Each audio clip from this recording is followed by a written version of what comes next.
I feel very happy to start the second day session, and I am much blessed to invite and introduce our most esteemed resource person of the today's session, Professor Dr. S.Senthilnathan, Director, UGC HRDC, Bharathidasan University. A man who has conceived the idea for the ongoing program, DigiLit series on various titles. A good thinker who is one among the ICT experts in the southern part of the country, a very good education planner. A man with a good team on board who connects the critical mass of experts of various disciplines, not only education, but also all the fields, all the disciplines connect across the nation, India network, and the organizing secretary of the program. With his full support of full education, as under his perfection, as his prime principles in his professional and social life. And I am very happy to say that he is the only person that is of the HRDC Bharathidasan University, serving as the director and three different positions in the Department of Education Technology Bharathidasan. Now, Professor, yes, who has been studying as the director of HRDC Bharathidasan University, is a great scholar. He is going to take up today's session on the topic Techno-Pedagogy theory and practice for the betterment of the new learning society. As the 21st century is interested in multiple ways of information. The age, digital age, and most importantly, the knowledge and the skill age. Now we are in the new millennium. So it is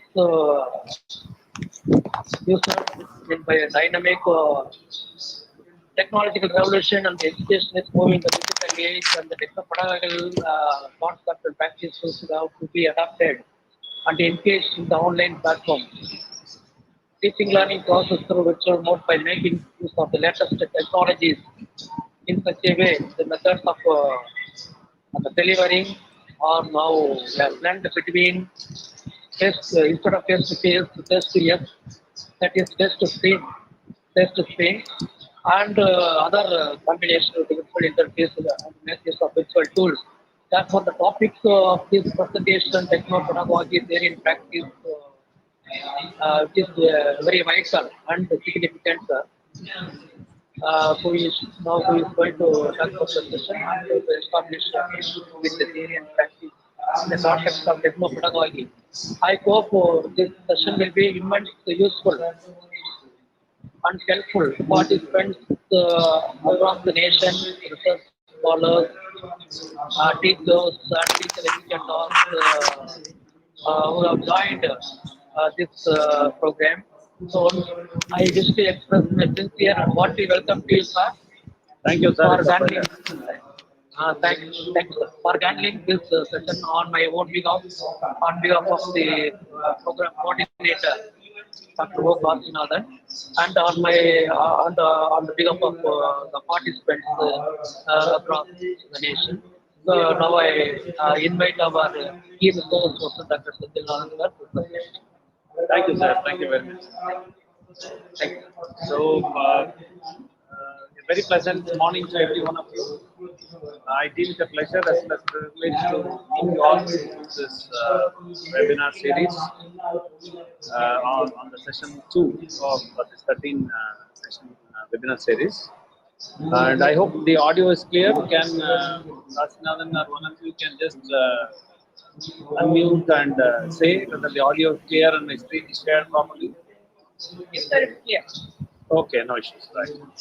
So in this particular 1 hour and 15 minutes session now onwards, what we plan to do is to discuss the concept of techno-pedagogy, right, which is a hybrid term, where you can easily guess, right, the two key words here are technology pedagogy, how they integrate, and we will discuss the theoretical basis and see the practical issues and concerns.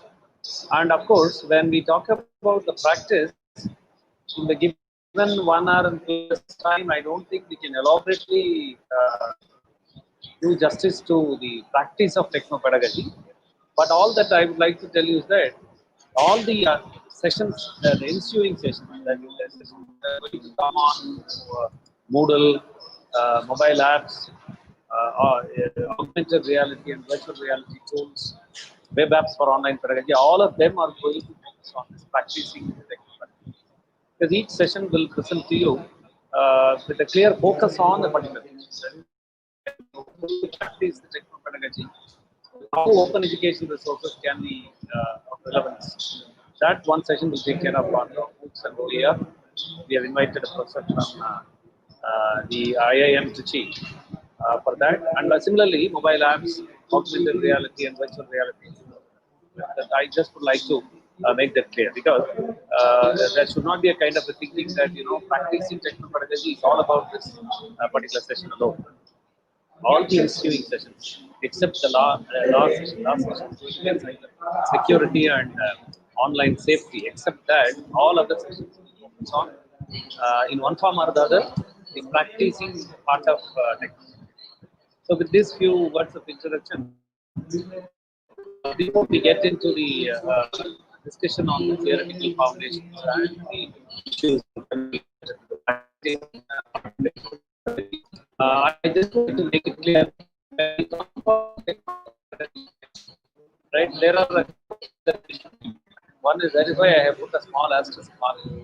When we talk about techno-pedagogy, that is integration of technology pedagogy or technology mediated pedagogical practices. There is one thing that we should keep in mind. That is, it comes the idea, the operation. It's certain conditions. That is why I have put a small asterisk mark here, and I have put something that asterisk mark stands for T and C applied. In very small font size, very invisible color. Somewhere in very small invisible color, you see T and C applied. Right? I hope all of you know this T and C applied. And we see that everywhere. Even in a sachet of shampoo, you buy for 5 rupees. It is there for somewhere. Because everything happens based on some terms and conditions. So, what terms and conditions apply when we talk about technology pedagogy integration? Is that first thing is that when we talk in enhancing the pedagogy, by no means we underestimate the role of a human teacher in pedagogy. See, it should not be viewed as because part of the word techno has come first. We are here to say something like technology is superior to human teachers, or technology is more important in the context of pedagogy. So that part I would like to be first condition that we would like to share with you is that we don't need to say that technologies are superior and human teachers are inferior. Technologies are more important and human teachers are less important in the context of education. That is the first thing. And the second thing is, when we talk about again integrating all these technology platforms, starting from the very fundamental classroom technologies, right, to that of Moodle, MOOC, all the visual IoT-based learning systems, where also about 90% is automated. And based on the student's profile, right, the missions take care of the way in which the students learn. So that type of thing, when we talk about all these things, again, the second important thing is we don't look at any of these things, including artificial intelligence, including virtual reality, including augmented reality. When we talk about all these tools in the context of teaching, learning, and evaluation, Again, we don't look at any of these things as a kind of a replacement for a human teacher or a face-to-face teacher. See, often during the early days of this pandemic, when the government was mulling upon the idea of the online teaching, facilitation of learning to students through web platforms, mobile apps, but there were a lot of discussions on the media platforms also, right? Everywhere, right? Whether these online classes will be equal to classes, like conventional classroom teaching cannot be done away with like all this technology. But you see, in some of the discussions online, I was also telling you, taking this concept of online teaching, right? Technology mediated education, in fact, much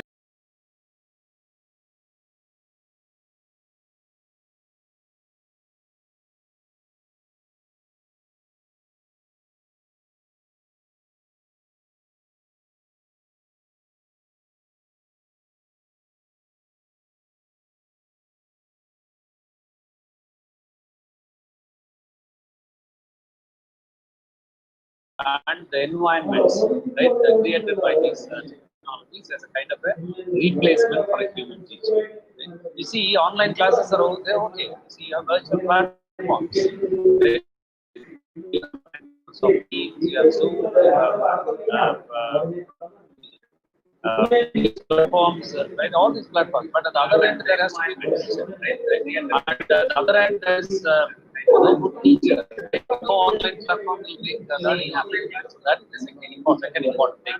And the third thing is, see, when we think of integrating technologies, when we think of integrating new media tools, talk of social media in education, when we think of integrating all these things, no doubt, have some downsides attached. So we cannot say that in the world anything is absolutely good. For that matter, you think of any of the tools which the human beings have ever developed in the world. Any tool for that matter, developed by the humanity over several centuries, several millennia. Right? All these tools, gadgets, right? They have some negative aspect, some downside attached.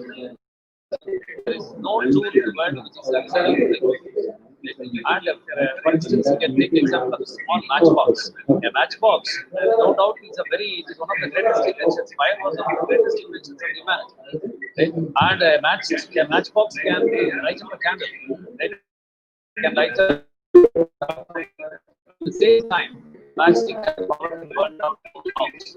Single matchstick, right, can bring down a whole house. It's possible because there is an inbuilt negative power in this matchbox. We don't need to say that we stop using matchboxes or we stay away from the matchbox. Right? We tell people how to handle it safely, how to handle it with care, right, and how to use it for something good. So that is the third important thing I would like to say. So with these three important conditions, right, we will discuss techno-pedagogy, what it is, and why we think of techno-pedagogy, and of course the how part. As I told you, a little bit of light I will be throwing today, and subsequent sessions will elaborately throw light on the how part of practicing techno-pedagogy. So coming to the term techno-pedagogy, you might very well know by now, or you already know, you can guess easily, right? Any wild guess will lead to this meaning, right? With regard to the word techno-pedagogy or the expression or the term. Yeah. So I would say that it is both an art and science. Techno-pedagogy refers to the art and science. Why I call this as art? Why I call this as science? Because there is so much of science in it, so much of technology, so much of engineering, right? So much of all these advancements in science, engineering, and technology into it. So no doubt you know the meaning why it is called as science. And I also call it as an art because there is so much of creativity involved in technology.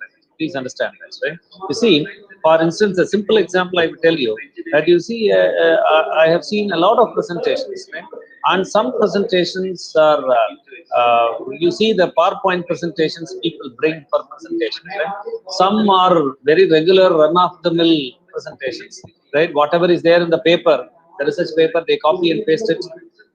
And some of them, of course, take the extra step of breaking down into bulleted points And some of them, you see, the PowerPoint presentation itself would be so catchy, so attractive, because they would have taken a lot of pains, right, and a lot of creative thinking to do that. Right? Okay. So that is why I say, see, a PowerPoint slide by itself cannot do anything. It is how creatively we prepare it. That is what is going to make the difference in terms of conveying the meaning to the students, right? And engaging them, right, for the purpose of learning. That is why I say it is both a creative work as well as a scientific part. The art and science of incorporating a variety of digital technologies. Please understand here, the digital technologies, you have a wide spectrum here, a very wide variety of digital technologies available in the world today. Starting from your MS Word, MS PowerPoint to very advanced platforms, right? We have plenty of platforms, right? Okay.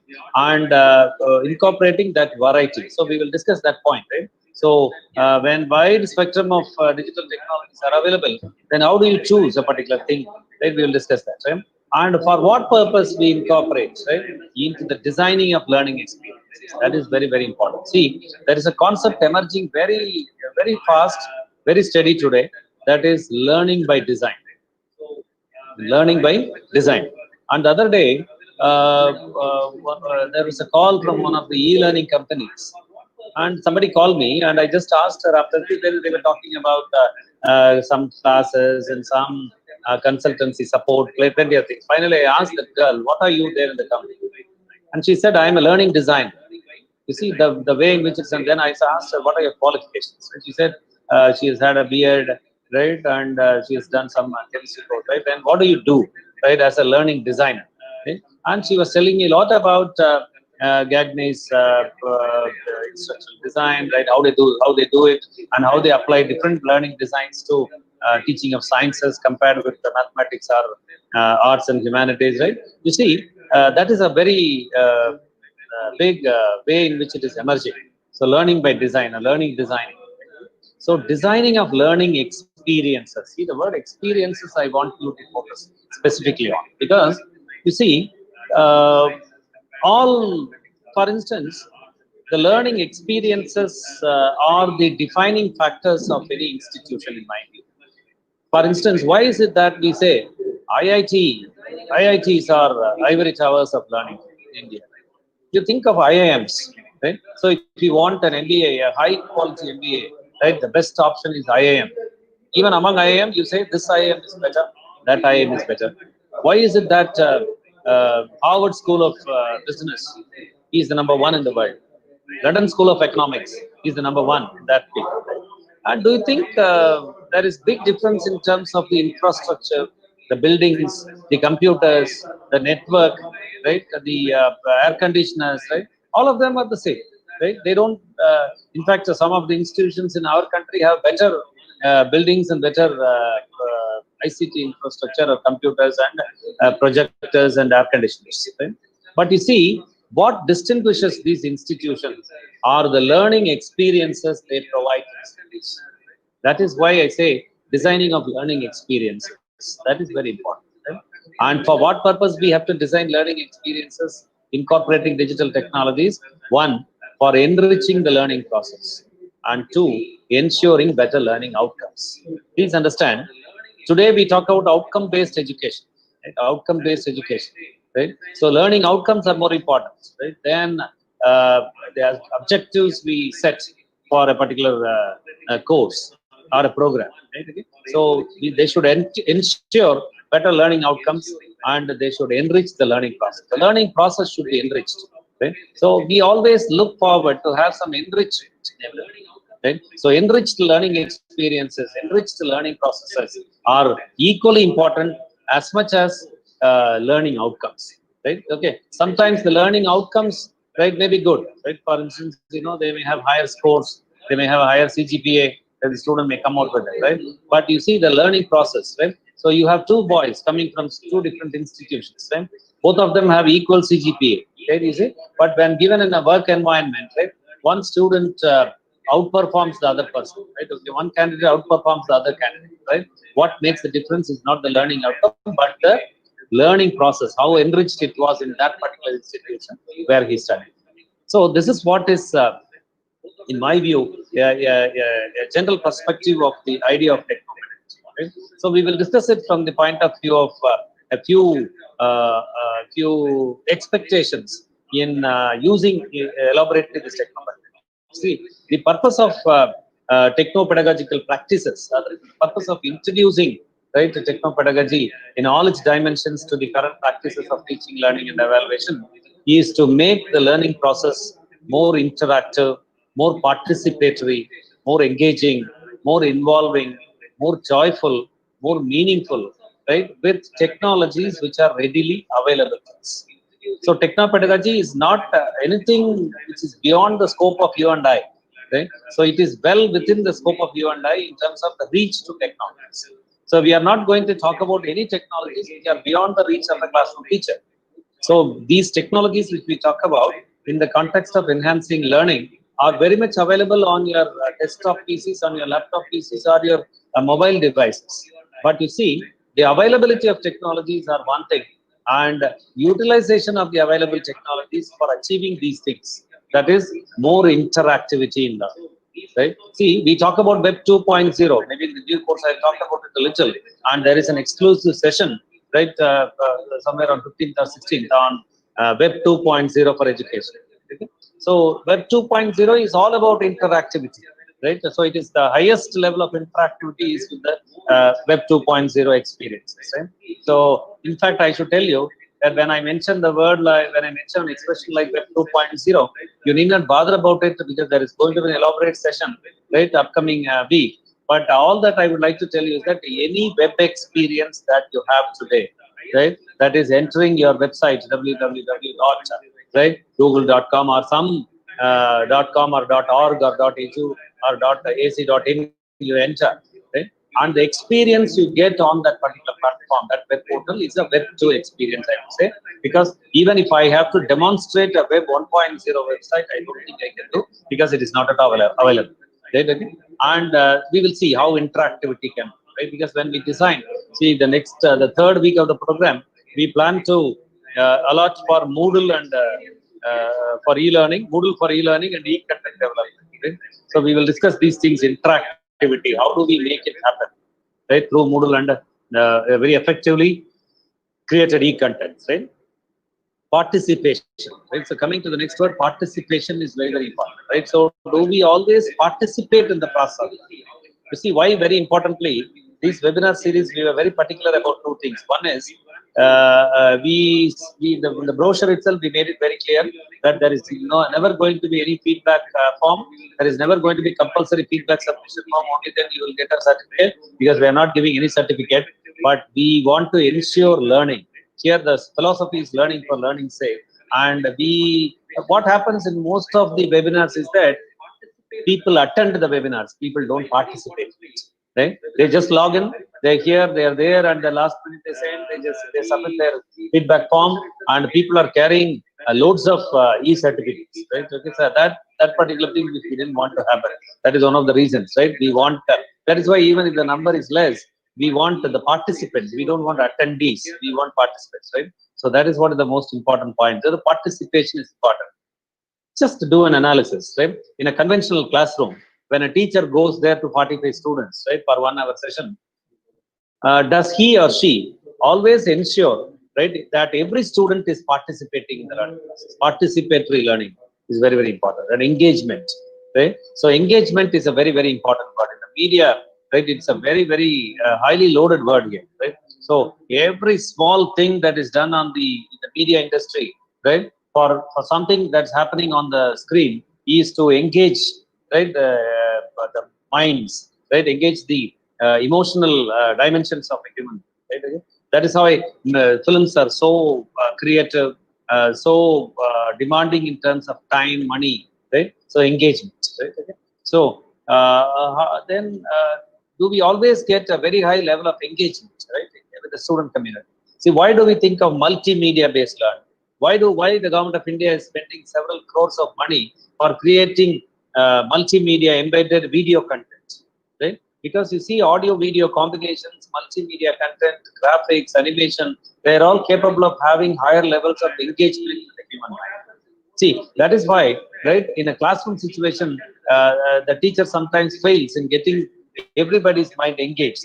But you see, back home, the boy or a girl, the moment they get into the home, they throw their bag and they sit in front of the television, right, for 1.5 hours, right? And they switch off the television. The next second, they move to their laptop. The next second, they are their devices, right? So because these platforms are capable of keeping people's minds engaged for longer hours, right? Okay. So that is why we would like to discuss these points here.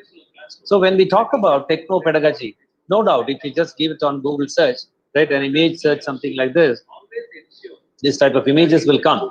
So it's all about tools, right? So different tools for education, software, technology, right? Library 2.0, social networking, internet, wiki, e-resources, right? E-learning, innovation, blogs, right? Lectures, right? Video. These are all. No, this is a kind of a folk song. You can see, right? The plenty of technology terms and whatever we do with these things. We talk about learning communities, links, social media, right? Plenty of things we talk about. And all these are a part and parcel of this whole game of techno-pedagogy, which we will discuss from the point of view of what, why, and how. Right? So we will. We know that it's a global picture that I'm trying to start with. Right? This 21st century is something which we always look at as something phenomenally different from the earlier centuries. And we also know that, right? 21 is not just a number; it's a big concept today. Right? We tag this 21st century with many things like 21st century skills, 21st century business practices, 21st century banking practices, 21st century automobile industries, right? Like the 21st century is just becoming a prefix to go with many things, right? And similarly, we have 20th century learning, 21st century curriculum, right? 21st century evaluation systems. All these things are happening in the educational systems also, no doubt. And these are all the terms that go with the 21st century. We also know that, right? So words like the expressions like computer age, information age, knowledge age, digital age. Often you see it on news channels. You see it on the media platforms that life is going through a computer age. We are all living our lives through the information age, right? And I think these words are self-explanatory. Why is it called the computer age, right? We all know that it is simply because it is all computers everywhere. One form or the other, computers are there everywhere. Right? That is why we have expressions like pervasive computing. Right? You see, the word all pervading. We used to carry that word all pervading, that adjective, only with God the Almighty. Right? All pervading. Right? It's all pervading. That's how it is. Right? Okay. But now we use that word pervading, all pervasive, right, with computing devices also. So it is in everywhere. See, today in the state of Tamil Nadu, all the public transport systems have been opened, right, as a step of the lockdown. Okay? So now today you see all the bus conductors going there with their handheld devices. This morning I will see, right, they were all resetting, right, and reconnecting that handheld devices somewhere I saw in the morning, right? Okay, so it's a computer in one form or the other. It's a device, it's a handheld device, a digital device, right? So like that, starting from the bus conductor to that of the neurosurgeon, right? Okay, all of them operate computers. All of their professional work is linked with operations of computers, right? So it's computers everywhere, and it is all information everywhere. This is a world literally flooded with information. 24 by 7. The information flow is unprecedented in the world. We all know that. And there are two dimensions to it. One is the amount of information that is flowing in the world is again huge. Never in the human past such a lot of information was flowing in the world. And the second part is the speed with which the flow, right, is happening. And never in the human past such high speed information flow from one end to the other end was happening. Right? That is why we call this as an information age. Okay? And we also call this as a knowledge age. The dynamics of knowledge are changing. Right? The way in which we look at knowledge is changing, and the knowledge is of any value to people, not in terms of what they are and they're stored in the human brain, but in terms of what they can do to human beings. That is why the knowledge dynamics are changing, as I told you.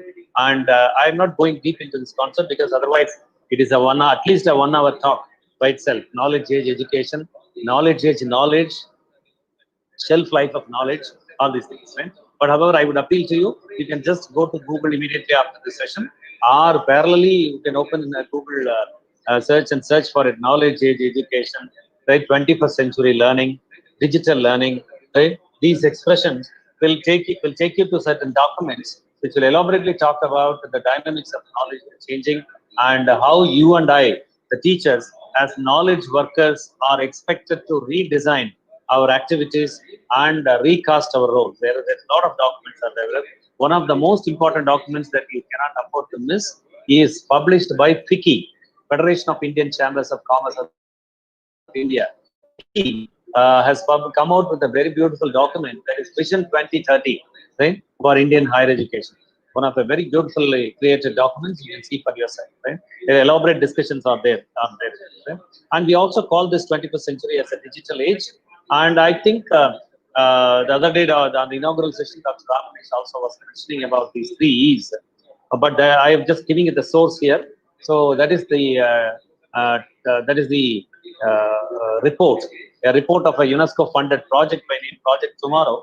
And though it is a 9-year-old document, the document's title is 3 E's of the digital age education. Right? How these technologies, all different genres of technologies, are capable of enabling the learning process and keeping the learners' minds engaged, and how they empower, right, the rural learners, the disadvantaged learners, right, and those who are marginalized, right, in terms of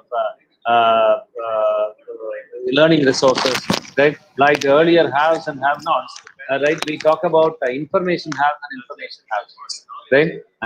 Technology haves and technology have-nots, right. So how they can empower, right, the learner, right. It's a beautiful document you can read for yourself, and we call all, they elaborately talk about the technologies, especially the information and communication technologies, right, which otherwise are called as enabling technologies. There is an expression called enabling technologies. Why do we call them as enabling technologies? Because these technologies enable people. For instance, a small example I would quickly share with you. About 20 years back, I was unable to do certain things. Like, for example, maybe I was unable to withdraw some 1,000 rupees of my own money there in my bank account after 2 o'clock. Because 20 years back, 15 years back, from Kashmir to Kanyakumari, it was banking hours were 10 to 2. So any bank will start at 10 o'clock and end by 2 o'clock. So even if I had 50,000 rupees in my account, after 2 p.m., there was no way that I could get 1,000 rupees in my bank account. I was unable to do it. But today, certain information and communication technologies have made me or have enabled me to do that. Today, I am able to withdraw my money anytime, anywhere. Right? Okay. So that is what is the most important thing. That is why they call it enabling technologies. So when I talk about anytime, anywhere banking, so it applies to learning also, anytime, anywhere learning.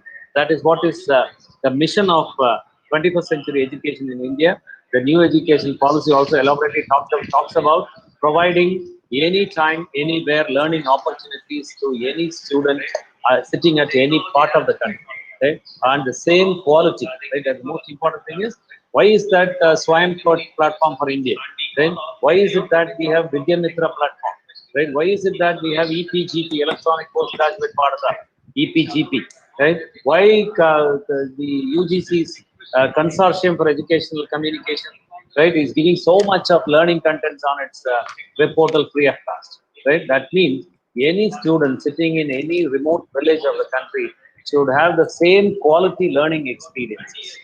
That is what is the, that is why we are called, we extensively mediate this type of a processes with technology. That is why they are called as enabling technologies. Right? In fact, that is available for you. You can read for yourself thanks to the elaborate free time we get due to the lockdown. I'm sure you can find some time to go through such important documents and equip yourself with some deeper insights into the digital age education. And I just would like to, I will be happy if you can read it for yourself from the screen, because reading from the screen is not a good practice in presentation. And we funnily call that as PPT sing along syndrome. It's a very bad syndrome that affects presentations. So I'm not supposed to read from a word by word on the slide, right? So I'll be happy if you read it yourself very quickly, just to get the message. Otherwise, don't worry. On request, the PPT can be shared with you in the due course. Right? Maybe the coordinator will do that, right? So no need to take down anything, right? Just go through and get the central message, right? We will discuss that.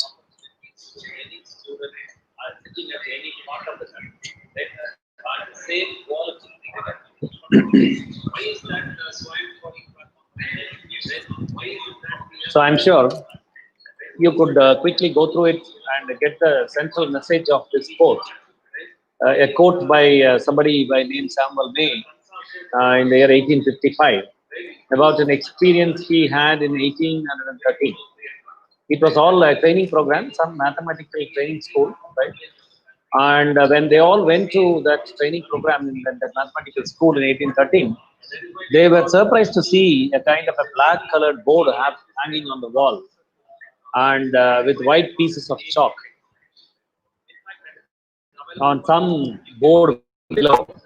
And they also saw some cloths hanging right on both sides of the board for writing. And at that, the first instance, they never knew because they had never seen that early. They never knew that it was a blackboard to be used by a teacher for facilitating learning. And blackboard white chalk as tools for teaching that came into the classroom in 1830. See, here I just want you to think analytically. I'm not being negative about the use of blackboard, and I'm not against the use of blackboards. I'm very much for it, right? And I strongly believe in the fact that the blackboard can be a very powerful tool given the Indian context, right? No doubt, provided the teachers know how to exploit the potential of the blackboard there. But at the same time, there is one thing that I want you to think of. That is, when was this introduced? This happened in the year 1813, right? So today it is 2020, right? The 200 plus years, right, have gone, right? 200 full years, 200 plus, even 7 years or so. So all that I want you to radically think of is the question: is it not time for us to think of newer tools in our professional work? Is it not time to think of newer tools in our professional work? Why newer tools for our professional work? Because every professional switches over to newer tools as moving from time to time. Moving from time to time, every professional, professionals, engineers, right? Doctors, right? All these are professionals. So a doctor changes professional tool.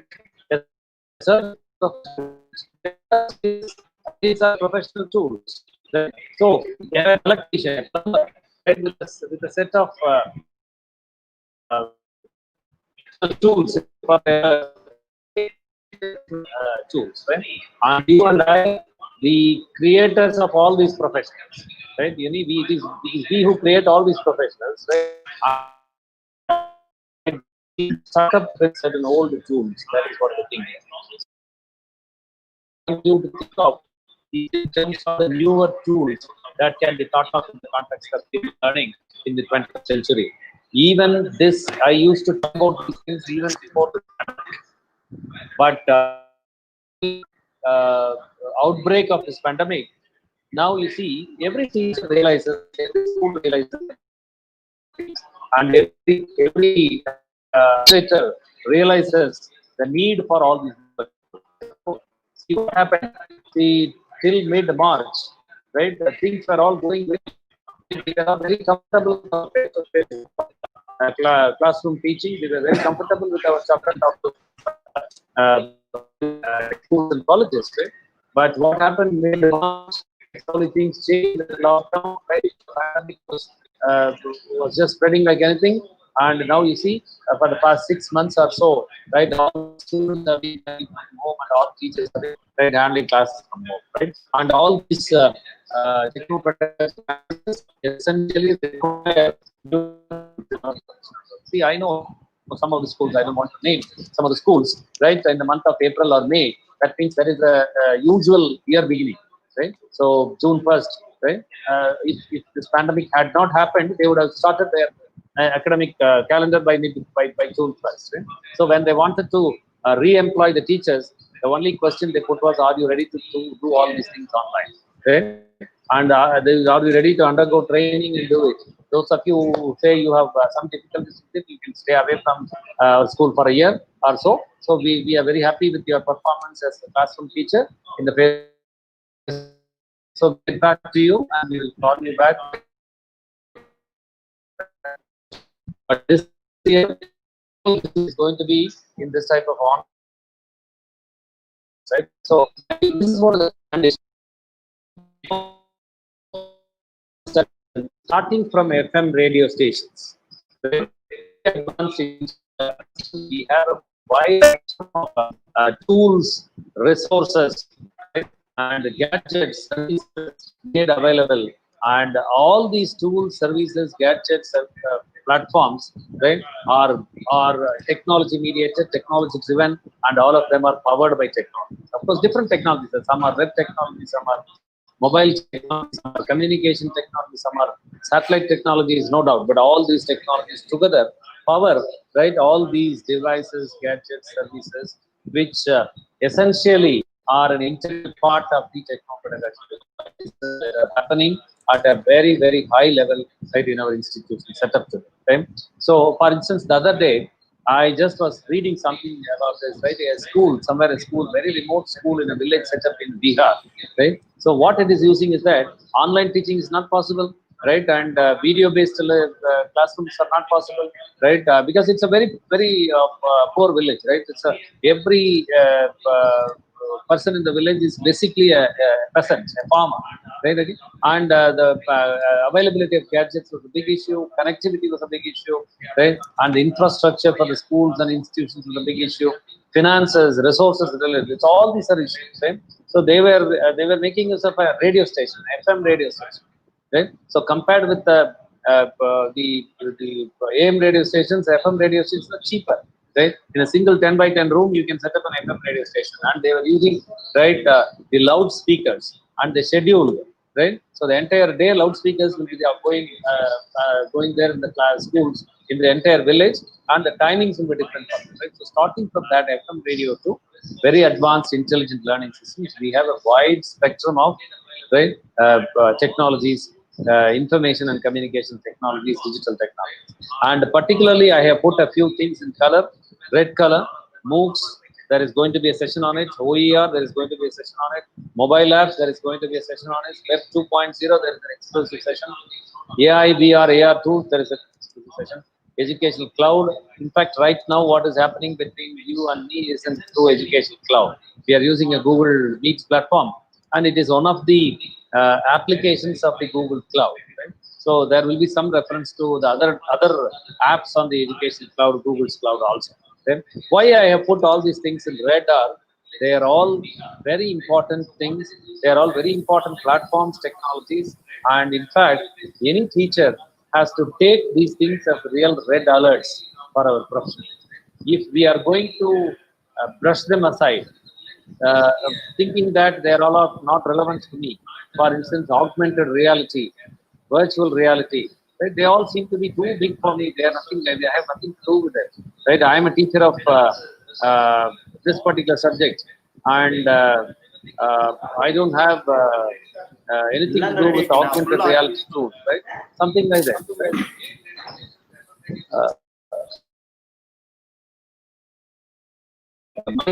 Anything that somebody has to say something? If there is any issue with regard to the audio or video or the screen, you can just speak, unmute yourself and speak. Anyone can do that. Otherwise, you can put it in the chat box and our team will sort it out. Right? So, it is not possible to brush aside or take a lighter view of these things, any teacher for that matter. Because maybe I will take myself as an example. Before becoming an educational technology person, I was a teacher of English. So had I continued in my English language teaching profession, right, I don't think I would have taken virtual reality or augmented reality as a very important thing in the system of education. Because I would have been happy teaching grammar or poetry or drama or writing reading that book, right? So because I am into education technology, I look at all these things from a different point of view. But today, the condition is whether you teach English or mathematics or physics or chemistry or botany or zoology or history or Tamil language or literature, Malayalam language or literature, anything for that matter. The other day, I was just talking to a music teacher who was sharing with me a lot of things about the way in which these technologies are very effectively integrated into music education, right? Fine arts education, right? So irrespective of any subject that you handle, to any level of students, all of us have to essentially take these things as very, very important tools and technologies, right? And coming down to the next point, so I just thought I would, because this new media is a very integral component uh, or an indispensable part of the techno-pedagogy, I would say. Right? Why? Because when we talk about technology platforms, essentially they are media platforms. For instance, when early day meaning of the word media was different, when we used to talk about print media, right, or newspapers, magazines, right, radio, television. But today we have expressions like new media. New media, of course, has several layers of meaning. I would look at new media from the point of view of our discussion from only one angle. That is, new media can be simply equated with what is called the WWW, right? The World Wide Web. Of course, we can reinterpret this WWW as whatever, whenever, wherever also. Because today your web can give you whatever you want, whenever you want, wherever you want. No doubt. Especially with mobile internet access. Right? Early days we did not have internet access on our mobile devices, so we used to have a desktop computer and we used to have a wired modem, and it used to be a kind of a fixed work environment. But today, on the go, right, you can have access to the web, and whatever you do on the web, sitting in a desktop PC with a wired modem system, you can do it online. You can do it when you're mobile on the go. Right? That is why I say it can be whatever, whenever, wherever also. Right? So when we talk about or when we think about the way in which the WWW has impacted the education system, specifically higher education system, right? That is something very phenomenal. The influence or the impact. That is why I have used the expression impact, because influence is a little milder term, right? But impact is a very powerful term. Right? The impact of the WWW on the higher education system is equally on all the four important dimensions, the four pillars and the four M's, right? Materials, methods, media, and men. And I should make a cautionary note here that with the expression men, I'm not being gender biased in my language. I have used it with capital M, including women also. Right? So when you say man is mortal, it includes women also. Right? So that's how I have used it. So when you think of all these fours, right? Maybe the first one, materials. You can make a comparative look, an analysis. What was the types of materials you and I used in our school days, our college days? Okay. And what are the types of learning materials our students, our sons and daughters use it? Okay. If you make a comparison, you will easily see there is a lot of technology mediation that happens with today's materials or perspective. So they have e-books, they download materials, they listen to audio lectures, they listen to, even if they skip a class session in Google Meet, they download the video later, recorded video, and watch it. So technology mediated learning materials, right? And the technology mediation happens through new media platforms, right? And the methods for learning, right? See, the classroom teaching methods are old, right? And what methods that we used to have in our classroom teaching methods in our chalk and talk model, right? In our face-to-face mode, you cannot use it in your online mode. See, our head of the department, Dr. Muksan sir, was mentioning, right? You see, from face-to-face, it is now face-to-screen mode. Right? So when I look at a screen and speak, right? So it's an altogether different pattern of different method of teaching and different method of learning. So both the methods of teaching and methods of learning have undergone revolutionary changes, and in all the changes, technology has been the important key player. Right? So coming to the media, right? See, most of the teachers, right, who are in the parties, right, right side or wrong side of parties, right, we had always been print and text media based, right? Print and text media based learners. So we have learned most of that we have learned from the textbooks, reference materials, print materials, classroom lecture notes. But if you just make a comparison with your sons and daughters, with our students, right? So the media for interaction with their knowledge, right, or the mediating media, right, between them and their knowledge that they acquire is all this technology mediated, right? And you have audio, video, graphics, animation, multimedia, like multiple media come into their learning process. Right? So that is where the need for men and women to undergo changes with the time, right, comes into the discussion, right? So this impact of the new media on the education system has resulted in what is called a digital age pedagogy.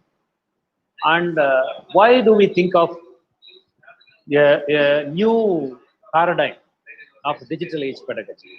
The simple idea is that there was a pedagogy which had been in practice in the agriculture age.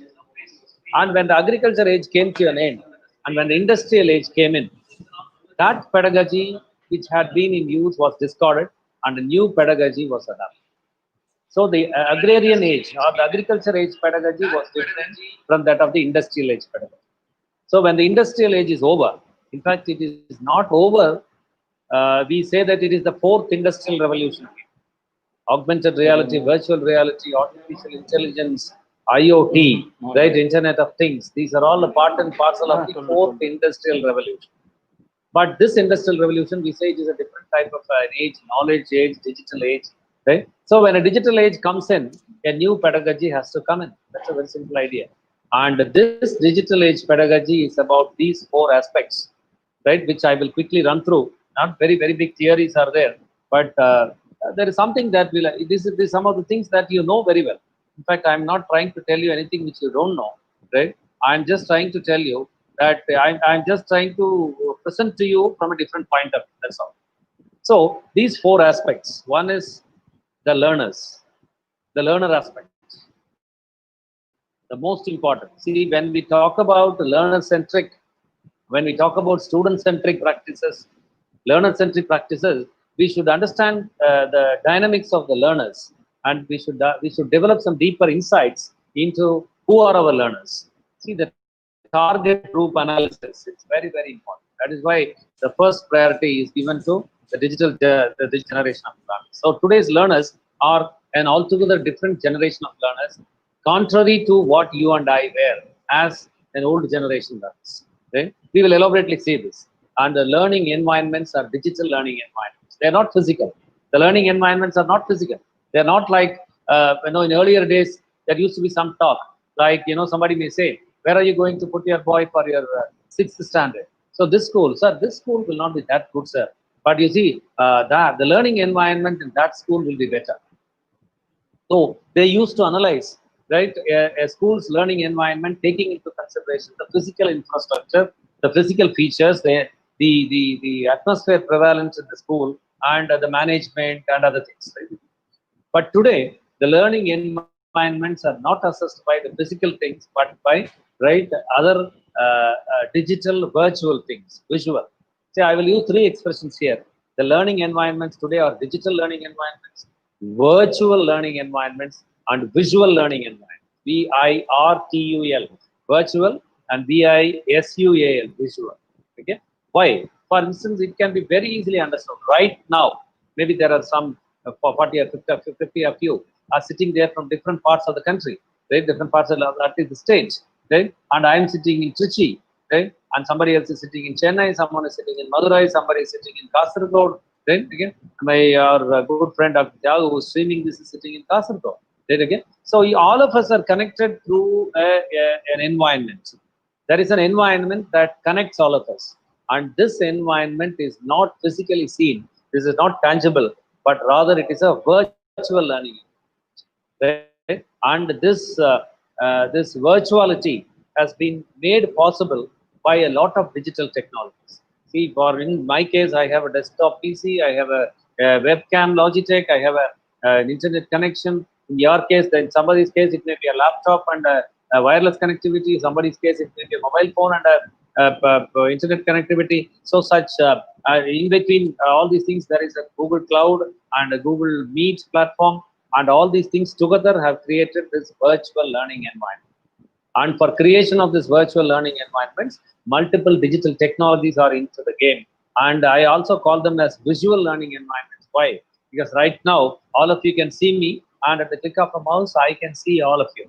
Right? So it becomes a visual learning environment. Right? Again, similar to that of a face-to-face mode. Right? Again, and coming to the third point, the media for learning. Right? It is the digital edutainment media, as I told you. See, I've used a hybrid expression like edutainment. Okay, so a combination of education and entertainment, right? Okay, so here again, I want to tell you, as I was observing in the expression techno-pedagogy, because we put techno first, it doesn't mean that pedagogy is less important. Here also, again, I would like to say, because we are using expressions like entertainment, but see here, we are using the word, the first part of the word is edu, right? So more than entertainment, education is important.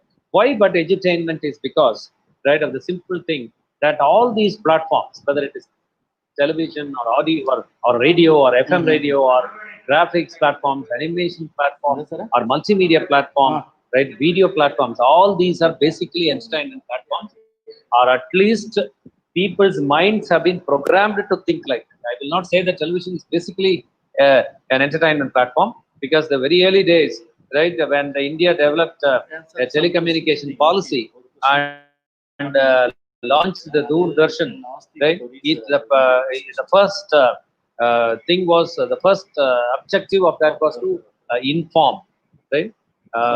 Then only educate, entertain. Three things that were discussed. But now you see the last right? That entertainment became big with all these satellite channels, and you say DTH connectivity with 300 channels, 400 channels. The entertainment came to the forefront. But people look at television more as an entertainment platform, and look at video platforms, graphics, animation. So when you use all those entertainment platforms for education, it becomes edutainment, where there is a combination of the features of entertainment also. So leading to what we call as joyful learning experiences for the students. Right? That's it. Right? And the final one, of course, I have put a small question mark here, not in bold. Right? So digital generation of teachers. See, I was giving an example, right? And an experience from a school, how the school looks for teachers with certain e-competencies, certain digital literacies. Those teachers who lack the some ICT competencies, some digital literacies, certain technological what to say capacities, right, were excluded, right?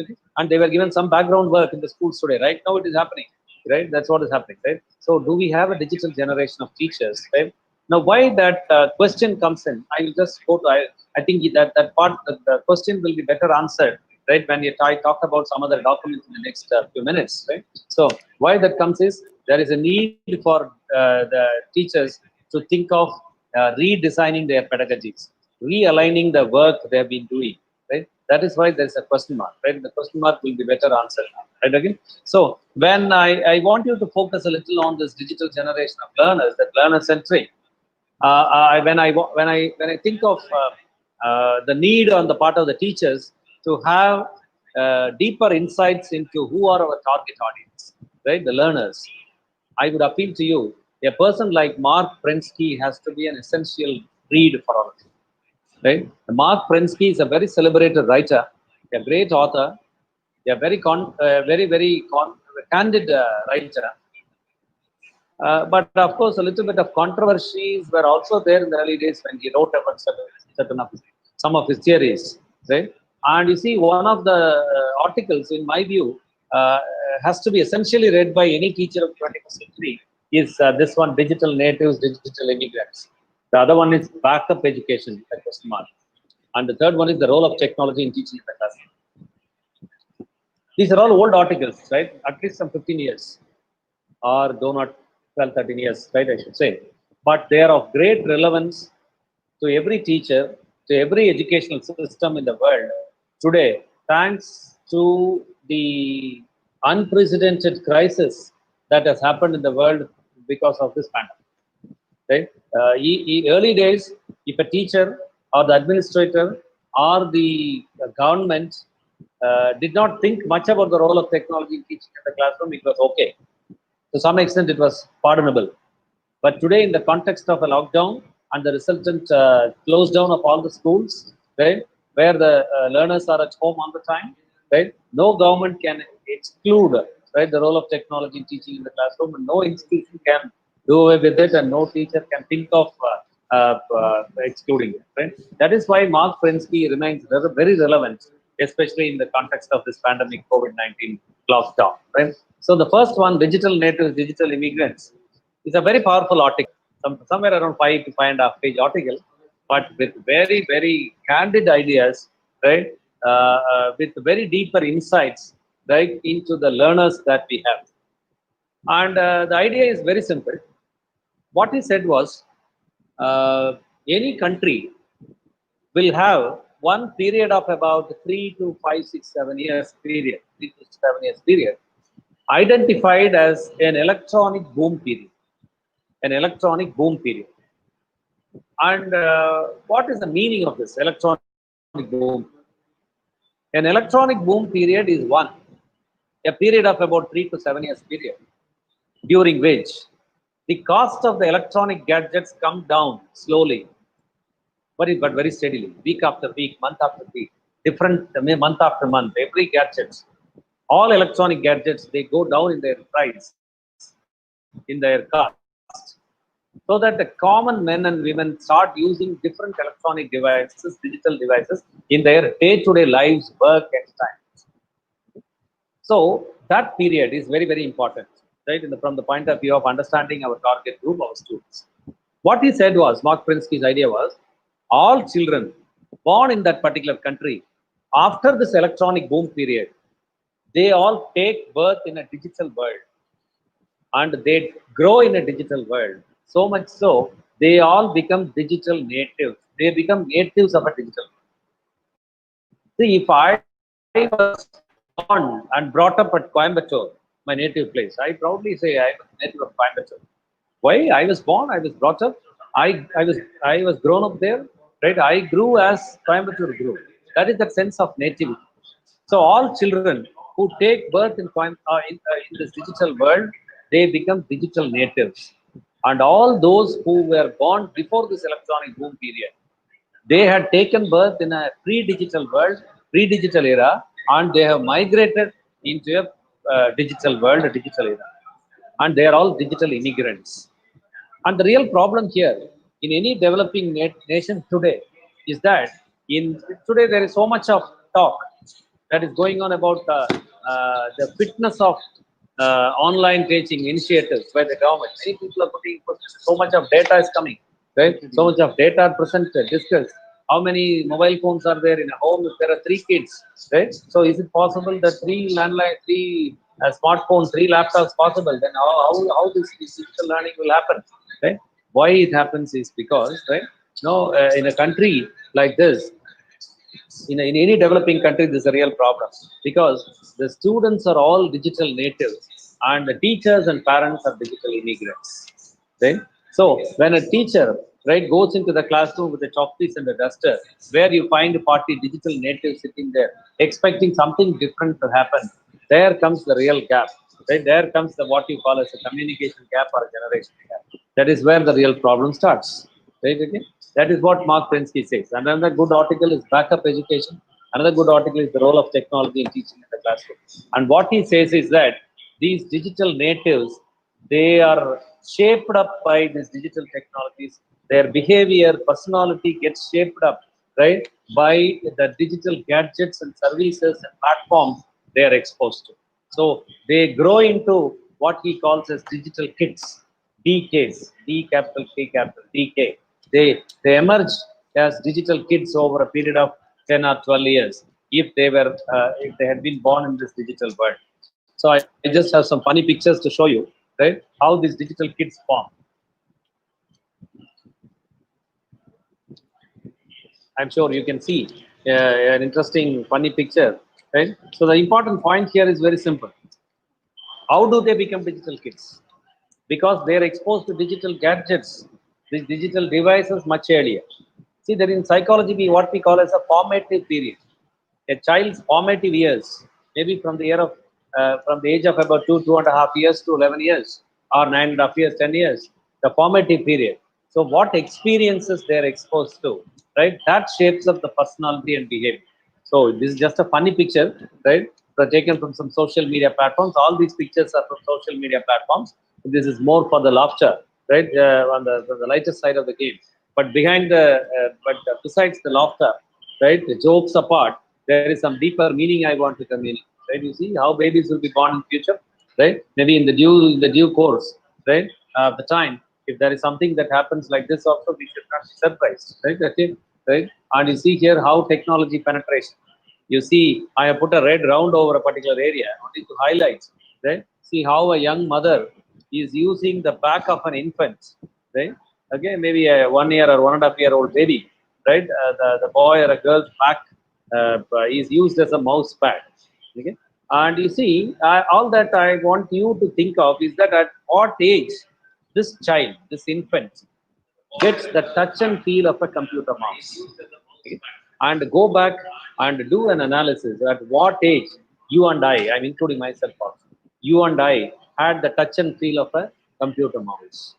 Maybe in our early 20s, or some of us in the late 20s, right, that we had the first experience of a computer mouse. And some of us fell off our chair, right, when we did not know what was happening on the screen, right? The cursor was moving somewhere and the mouse was moving somewhere, right? Unable to control the movement, we fell off our chair, right? And we should honestly accept that we were taking at least 2 weeks to learn double clicking, at least a fortnight, right, to learn double clicking. And the sad part was only after 2 weeks, when we mastered double clicking, we realized that the other side there was a click. We didn't know what to do with that.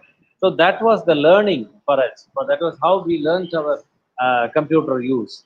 But today's boys and girls, your son and daughter, your class students, they don't learn to use computers. They pick up the skills of using computers. Because you see, there is a difference between learning and picking up some skills. Okay, they pick up. That is why computing skills are a liberal art, right? Just like cycling, just like swimming, just like cooking, right? It's a liberal art, right? They'll have to learn that, right? Okay, and there is no generation gap. You see, right? So the same touchscreen generation, right? And this is a famous picture on the social media again, the Neo-Gen alphabet, right? So the A for apple, B for book, right? C for cat, that you and I got exposed to, right, in our English language classes in the beginning, early days, was something different. And today, what our boys and girls get exposed to, the technical vocabulary which we learned in our later parts of the life, right? The technical vocabulary, the same technical vocabulary, our boys and girls, our sons and daughters use it very, very comfortably at a very, very tender age. That's why you have a first standard boy, the second standard boy coming home and saying, Daddy, I want the laptop to download something for my project. Okay, my teacher has given a weekend project. I want to download something. I want a laptop. I want the modem. Okay, see, that's it, right? And we never heard of a modem, right? We never had we never had a project till we went to our PG days, and we never downloaded till we went to our MPhil days, right? Okay, that's it, right? Only when our guides wanted us to come with some materials for discussion, we started downloading. Right? So what experiences with the help of technology gadgets we were engaged in, and much later these children get into at very early. Look at the third standard answer sheet. Right? A third standard answer sheet, quite funny to see. Right? The answers given by a teacher. Uh, the on the general knowledge, right? So the question is a guided question. Three essential elements of human survival are. It's a guided answer sheet.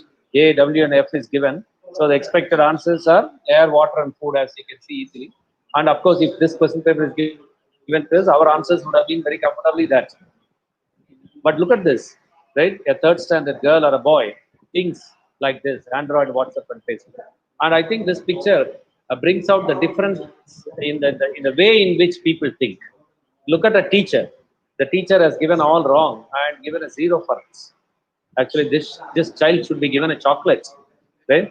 Some patting on the back because for some independent thinking. But the response, the reaction of the teacher is different, right? Okay? And you see, look at this. If this boy or a girl comes to our class, right? That's what they will say, right? Okay. And the finally teacher says, make notes. I said, we are making notes, sir. It doesn't mean that we have to write everything that we say, right? We will just digitally capture whatever you have written on the blackboard, right? And that is how our note making happens, right? Okay, that is the way.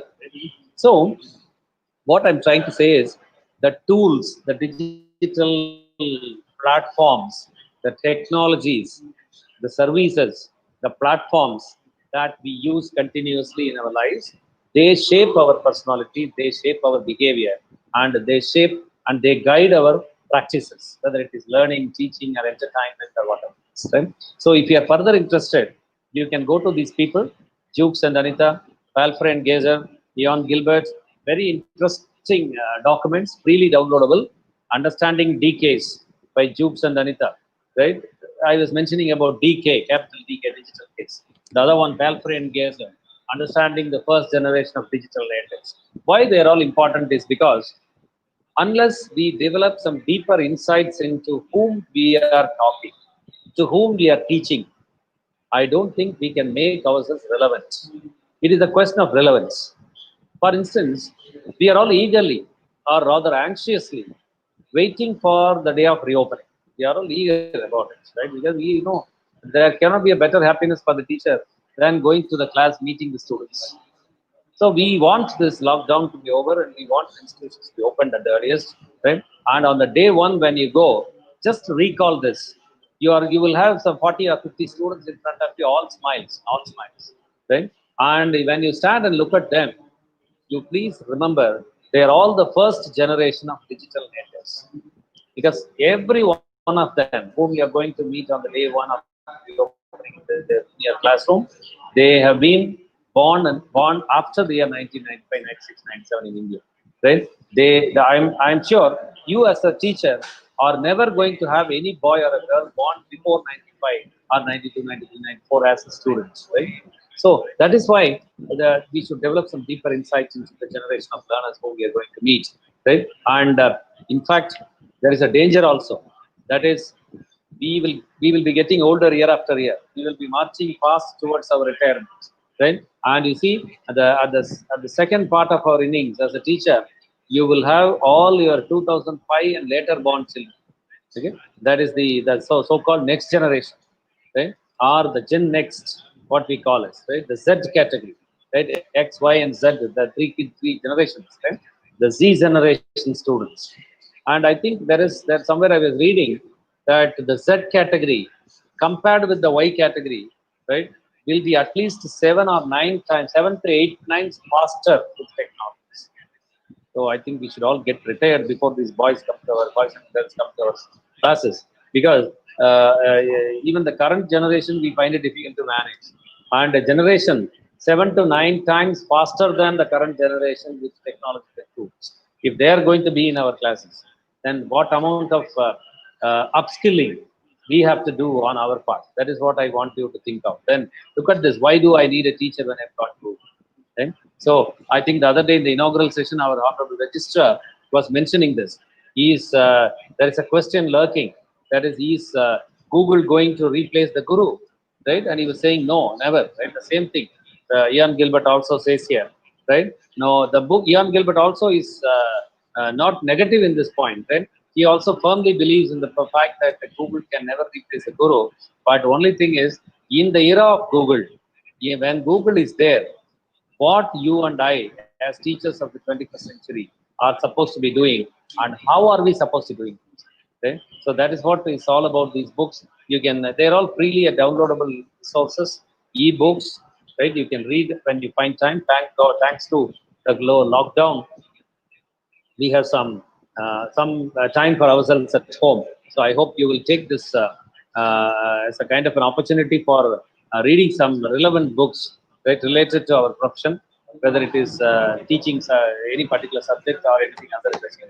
Okay. So the learning environment. So if I just discuss the other 2 points, I think I'll be able to close it for some discussion. It's about 12:15.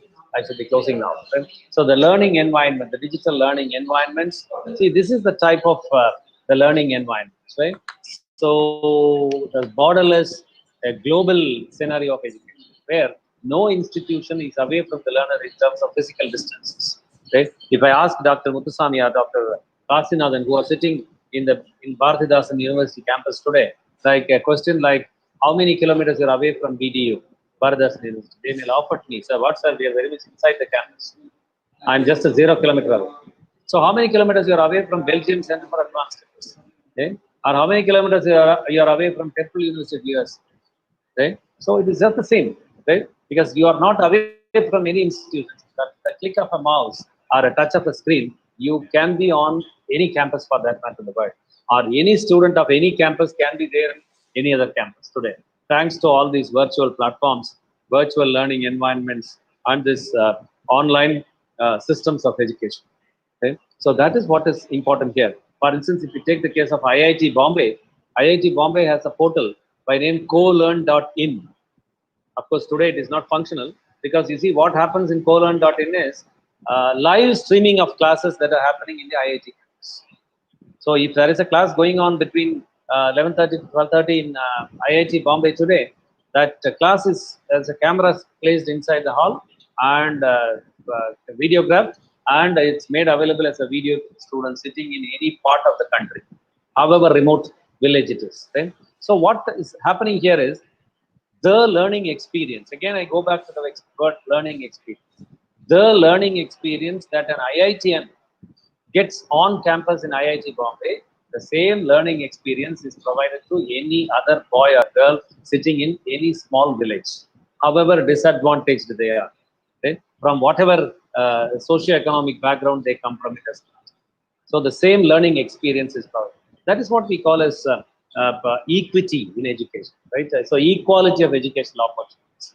So that is the type of learning environment that is established. Right? And as I already told you, the entertainment media that is being pumped into the education system is all about this, right? Starting from radio to, right, graphics and animation, right, and 3D animation images, 3D animation films, right? Multiple media, right, are into the education systems, right? So what is happening here is a transition from learning from technology to learning with the technology. Please understand, if you want to understand the need for techno-pedagogy, you should understand one thing, that today's boys and girls take technology as a partner in their process of learning. See, no doubt you and I had partners in our learning. Right? Our neighbor was our partner. Our classmate was our partner. Our brother or a sister was a class partner. Our tuition mate was a partner in our learning. But in addition to all these human beings, all these human partners, today's boys and girls have a very convenient partner, that is technology platforms. Why I call them as convenient partners is because your neighbor would help you in your homework only after completing his work or her work. And he or she would make himself or herself available only after all the works are over, whenever he is or she is free. But technology is a very convenient partner, available 24/7 for access, right? So from any time, anywhere. Right? You cannot get the help of your neighbor when you're away in your uncle's house, right? But today it is possible, right? Technology as a partner is available 24/7, much to the convenience of every one of us, right? That is why learners prefer to have technology as a partner in their learning, right? We should understand that change in the dynamics, right? So you and I, finally, I'll have to touch upon this digital age teacher and throw the session open for some discussion and closings, right? So you and I, as digital age teachers, are not supposed to be dispensers of information. See, dispensing information, there is no need for a human mind like you and I. A plus B whole square, what happens? This salt and this salt at this temperature, what color it will look, what smell it will give, right? The first Panipat War, who got defeated, who won? All these are bits and pieces of information. For dispensing this information, there is no need for a great mind like you as the teacher. right? So you and I should be orchestrating the learning process. That is designing the learning, right? That is what we are supposed to do. And we should help our students to convert information into knowledge through the higher order thinking skills. Higher order thinking skills are very, very important from the point of view of 21st century professional success. And you and I, only you and I, the teachers, human teachers, right? Not machines, not artificial intelligence, right? Not Internet of Things, right? Not virtual reality tools can give this higher order thinking skills. Only you and I have to do. So maybe the balancing has to be something like this. Let Google give our students what it can give, and let you and I give our students what Google cannot give. See, Google can give them 100 things, but there are 1,000 things which Google cannot give, which you and I, as human teachers, with our infinite capabilities of our mind, have to give. So that is what is very important, and this is something which you already know. I need not elaborate. In any teacher training program, this Bloom's taxonomy would have been discussed, and the lower order skills and higher order skills would have been discussed, and all that I have added here is one, that yellow colored box, right? Where is online meeting, video conferencing, right? Posting, blogging, what communication activities, the spectrum of communication activities can be mapped to the different lower order skills and higher order skills, right? And this is the range of Web 2.0 technology tools that are there for the mapped again to the cognitive domain of the learning, right? To the starting from remembering to creating. Again, I'm not going to talk any of these things. Only in a workshop mode. Maybe in the later days, we are planning for an online workshop on these things. But however, a few of the important things in every category will be elaborately dealt in a session on Web 2.01 by Dr. Rajkumar. We'll be doing it sometime. We keep watching our schedule, right? On the session, there will be elaborate discussion on that. But only one thing that I have to tell you before I close here is that very simple. These technologies will not take more than about 10 days for you to master. Any of these things, any of these technologies for that matter, right, will not take more than a week's time or 10 days for you to learn this. For instance, you want to know about e-portfolio, right? So you go to our campus e-portfolio platform. There is an inbuilt component of tutorials, right? You just go through the tutorials, which will guide you as to how to work with e-portfolio, how to create e-portfolios for your class, right? Okay. So maybe you work with some trial data, some sample data, some test data you work with, you try creating e-portfolio. Once you'll pick up that skill, and then you go for with original data from your school, from your students' marks and other things, you can create an e-portfolio. That is the way it has to be done. Right? Okay. So the digital age teacher has to adapt change the relationship with learners. That is switching roles from solos to accomplice. That's what is happening today.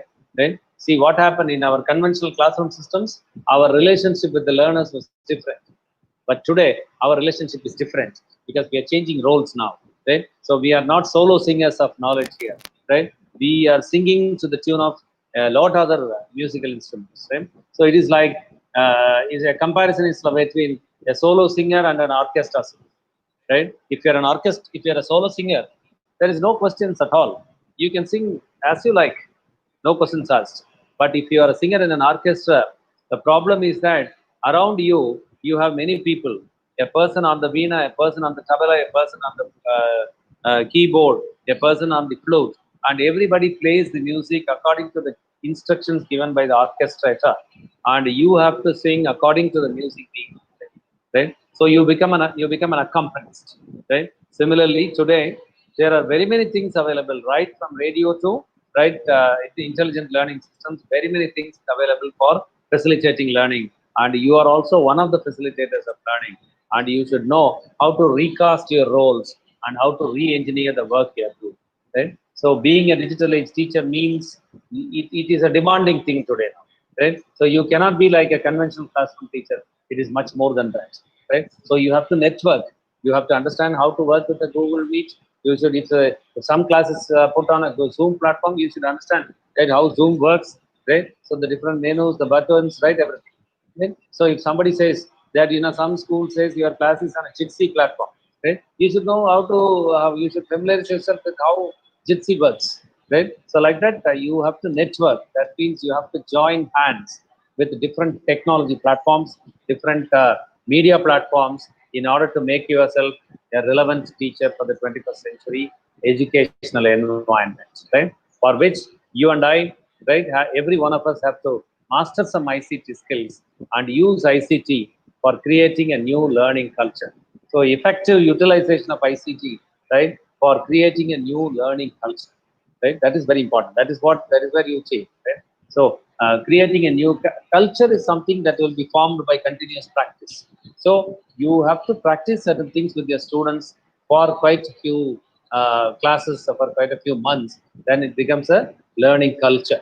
Right? That's what you learn, right? So before I conclude the presentation on techno-pedagogy, so where I also have to tell you that there are some issues in terms of techno-pedagogical practices. When we talk about the implementing techno-pedagogy, right? So there are several issues, no doubt. There are, and some issues are well within the control of the human teachers, and some issues are beyond the reach of human teachers, right? For instance, availability of physical infrastructure, right? So the for instance, ergonomics. See, last month we conducted 4 short-term courses online for college teachers, right? We are starting with our workshops next week, right? See, we know very well, right? The teachers are expressing that problem, right? 10 to 1, 2 to 5, 6 hours of sitting in front of the system, right? You know, the chairs have to support, right? Your table has to support, right? Otherwise, you develop a lot of physical discomfort, right? That's one side.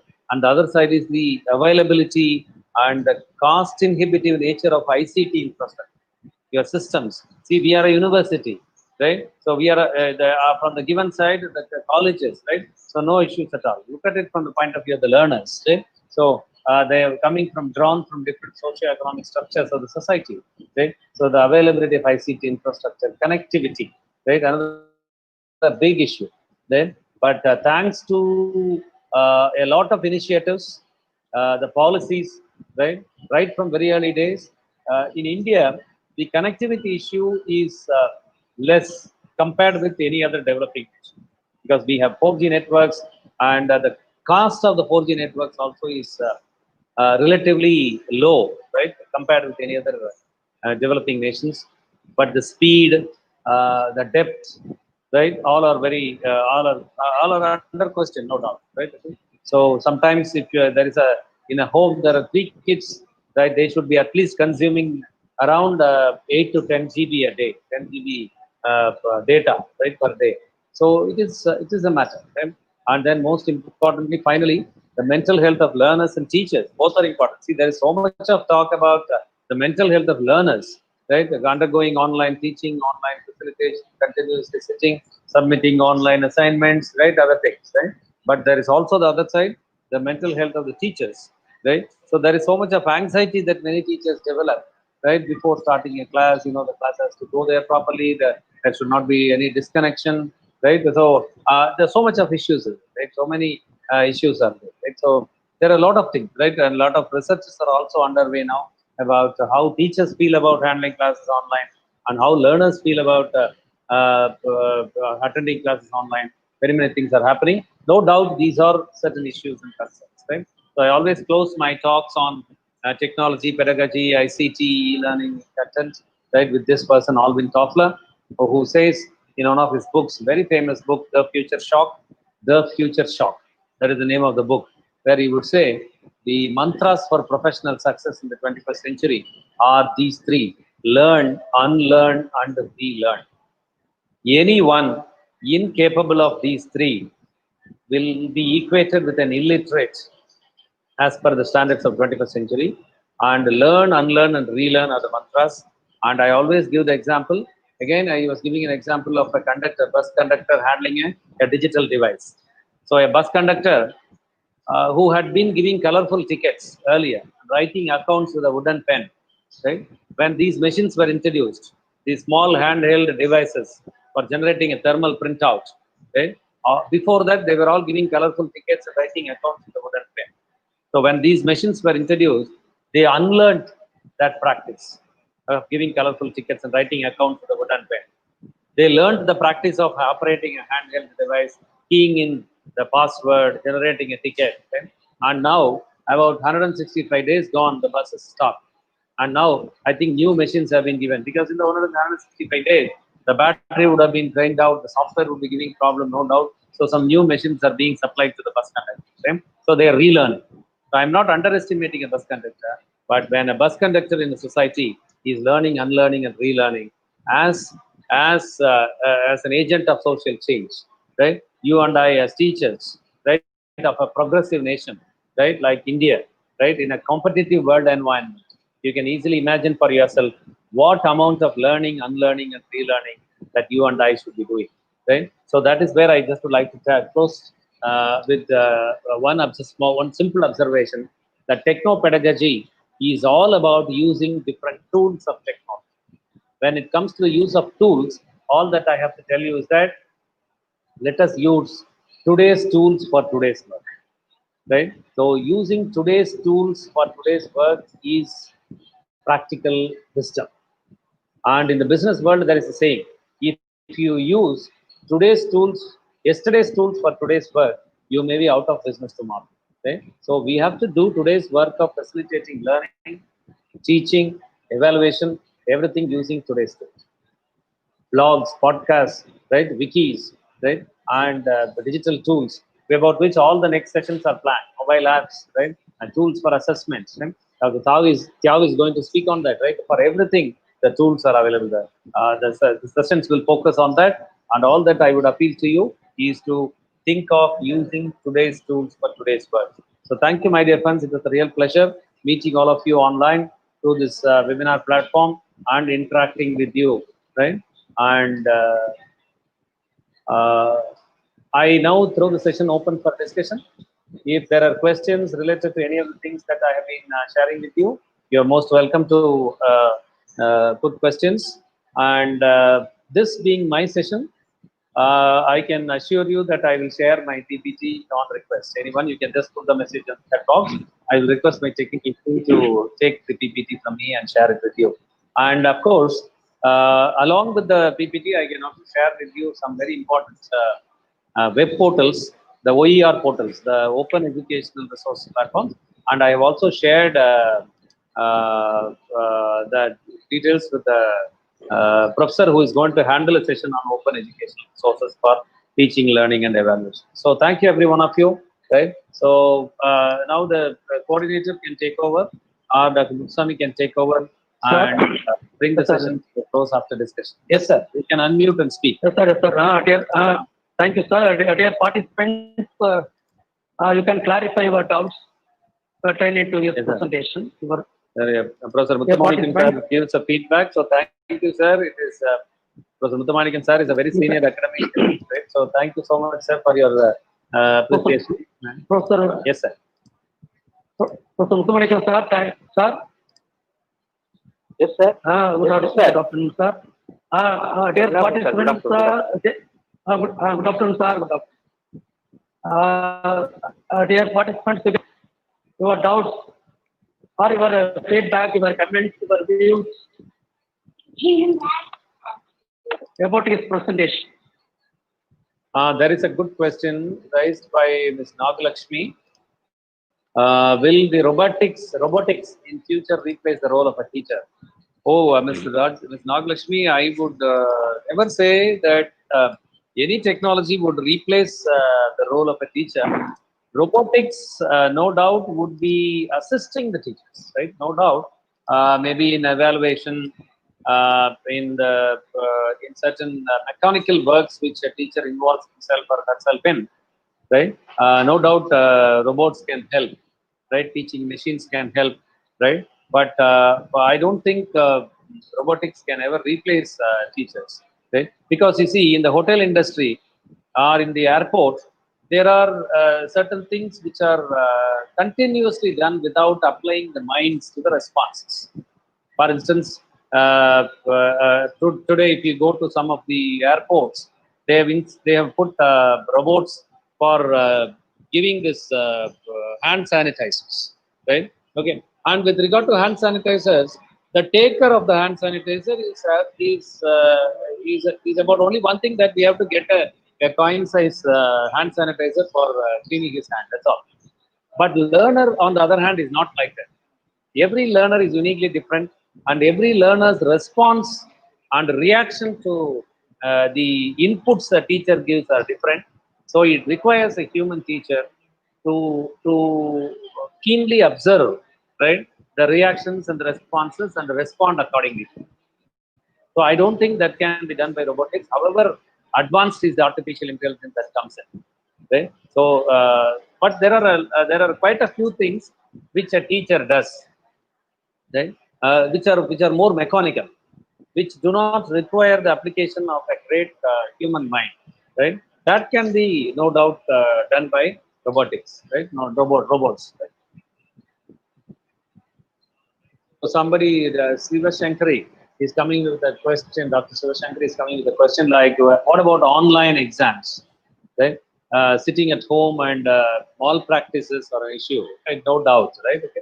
See, that is where I would say that when you can think of using open educational resources for facilitating learning, classroom time can be used for inculcating certain values to the students. That is one thing, one side of the game. One is to prepare the students in terms of the value systems. Whether you take the test under some monitoring, whether you take the test under the invigilator's close monitoring, or you are simply sitting at home and without any invigilation you take the test, you should not involve in malpractices. So that type of a value building, right? That can be done by the teachers, taking advantage of the time we can save by using technologies. That is one thing. On the other side, there are very many plugins and apps available to ensure that the students do not copy.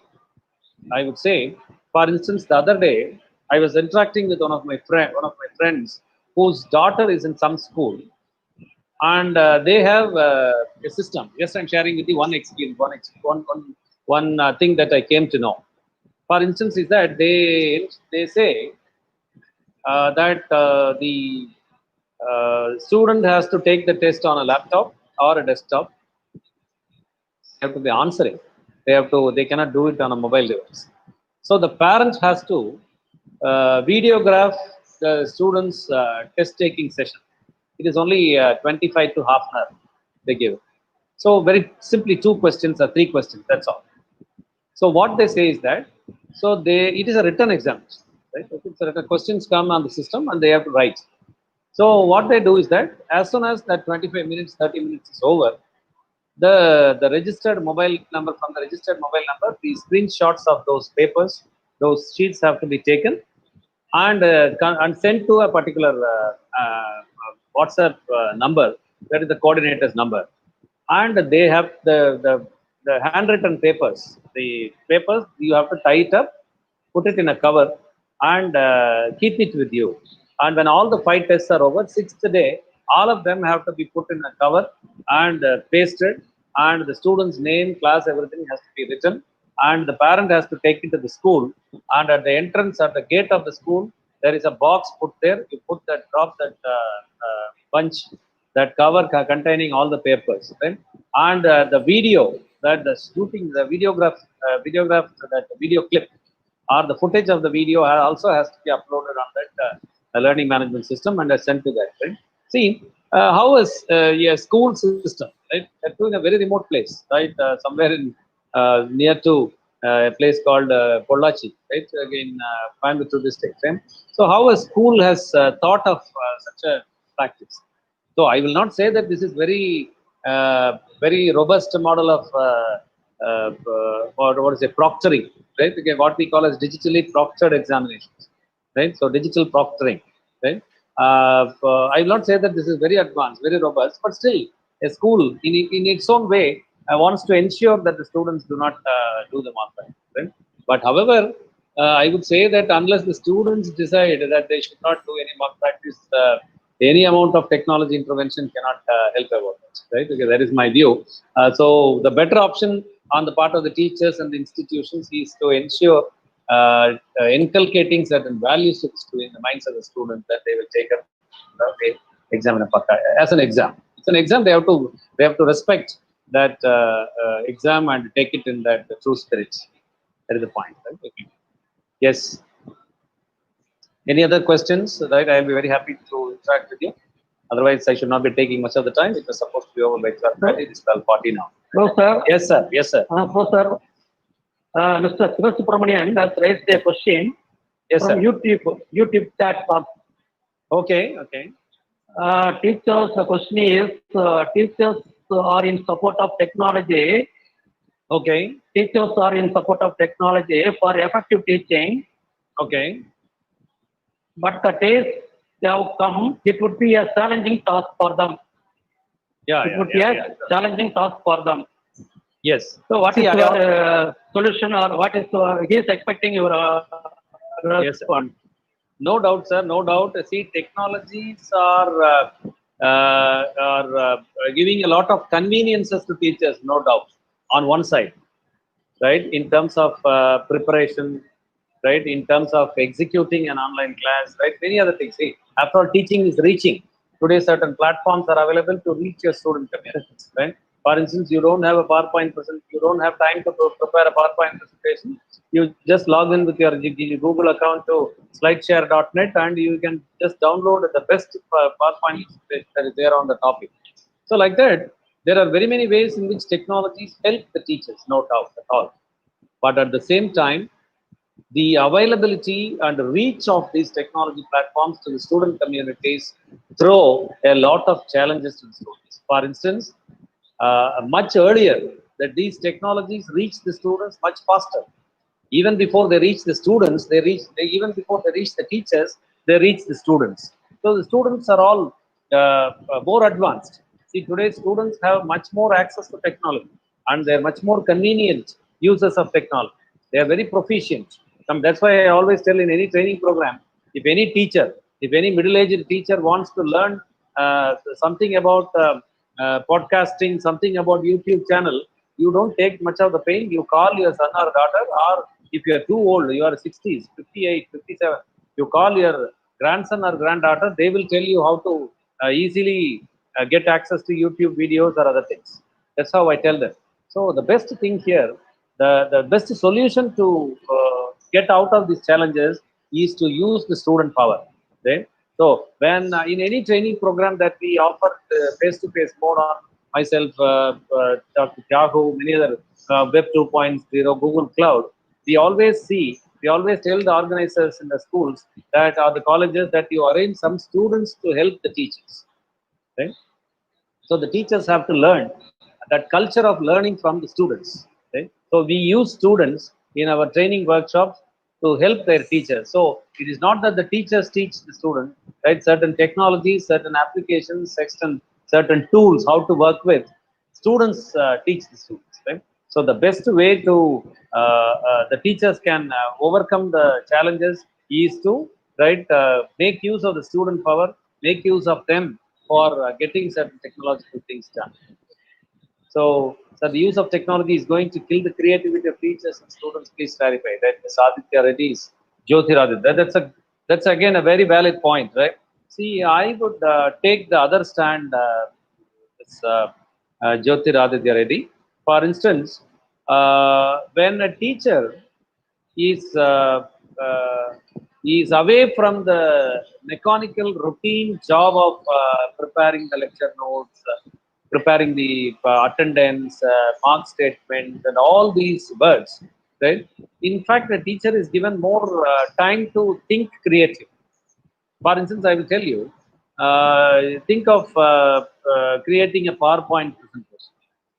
Parallelly, you think of creating a Google Jazz, right? There is a in Google Cloud, the Google Drive. You can see that Google Docs, Google Docs, Forms, like that. There is something called Google Jazz.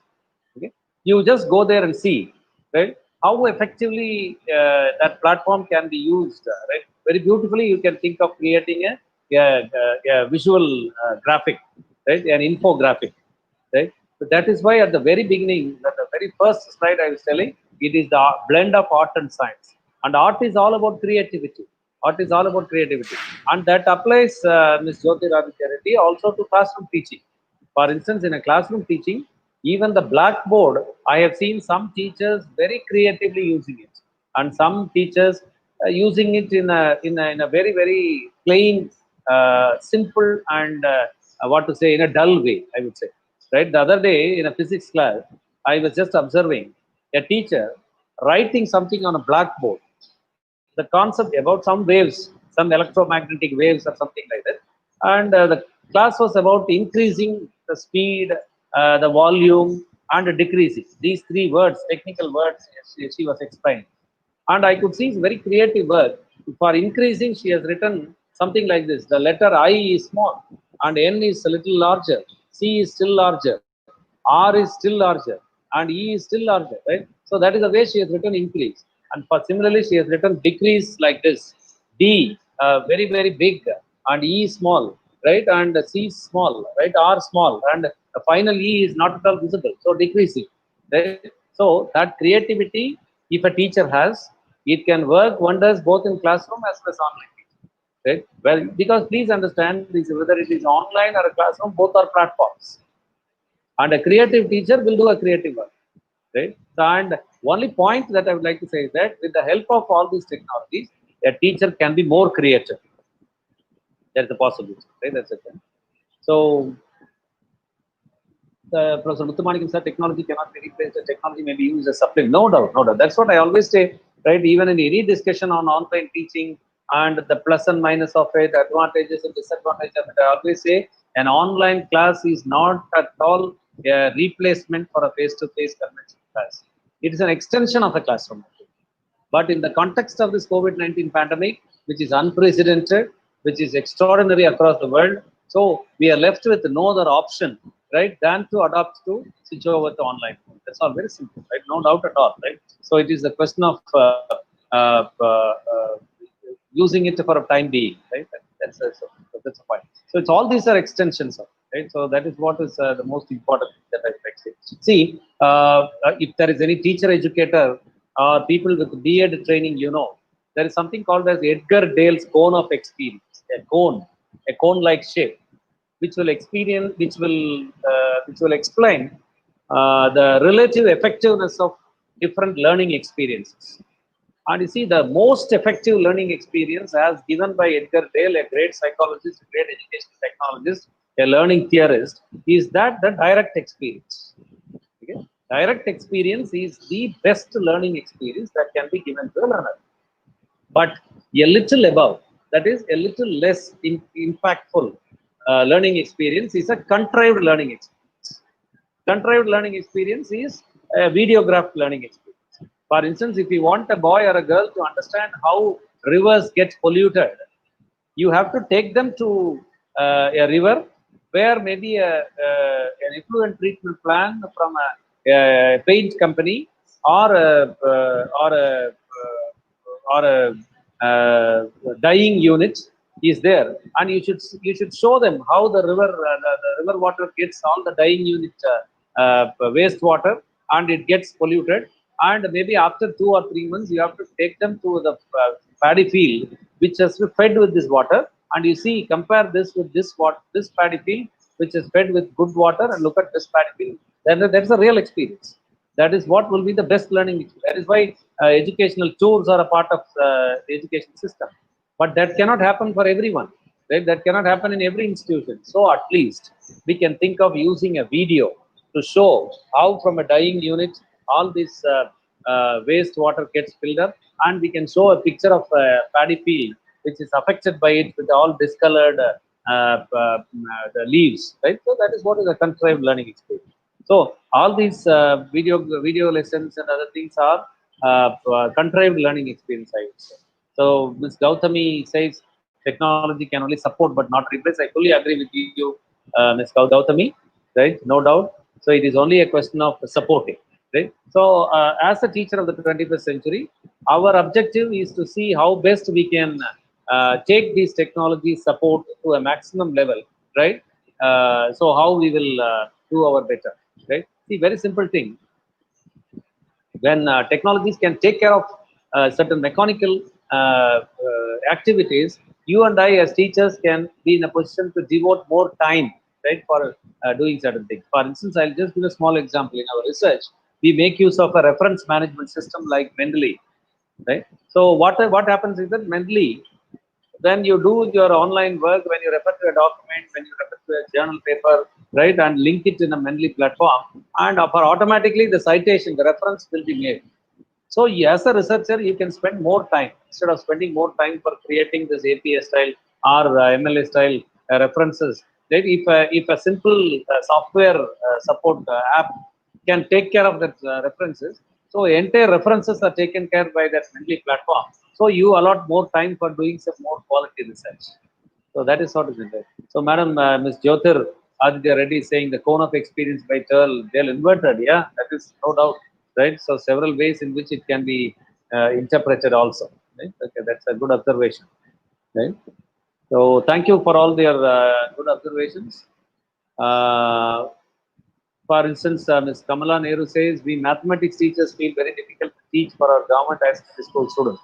See, I would like to tell you, mathematics is no doubt viewed as something very difficult, right? So the phobia attached with mathematics is there for everybody. But in my view, the basics, the fundamentals, no doubt certain video lessons, multimedia contents can effectively convey, right, the meaning.